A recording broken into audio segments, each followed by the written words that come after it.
విశ్వాసం గెలిచిన క్షణాలు. ప్రియ స్నేహితులారా, మీ అందరికీ శుభవచనం.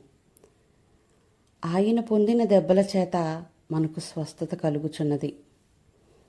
ఈ వాక్యం యేసయ్య శిలువ మీద అనుభవించిన బాధల గురించి చెబుతుంది.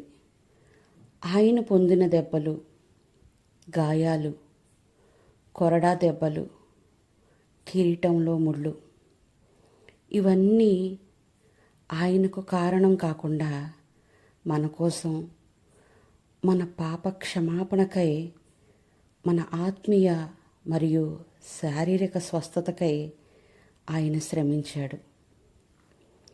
ఆత్మీయ స్వస్థత.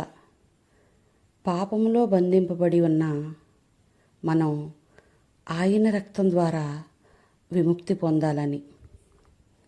మానసిక స్వస్థత. మనలో ఉన్న గిల్టీ, భయం, నిరాశ, ఇవన్నీ ఆయన గాయాల ద్వారా తొలగించబడతాయి. శారీరక స్వస్థత. రోగాల నుండి కూడా మనకు ఆయన స్వస్థత ఇచ్చే శక్తి గలవాడు.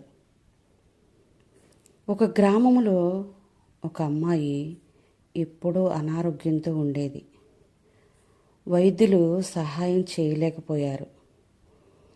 ఆమె తల్లి యెషయా గ్రంథం 53వ అధ్యాయము 5వ వచనం, ఆయన పొందిన దెబ్బల చేత మనకు స్వస్థత కలుగుచున్నది. ఈ వాక్యాన్ని పట్టుకొని రాత్రింబవళ్ళు ప్రార్థించింది. ప్రభువా, నీ గాయముల చేత నా కుమార్తె స్వస్థత పొందాలి. కొంతకాలానికి ఆ అమ్మాయి బలహీనతల నుండి కోలుకొని నడవగలిగింది.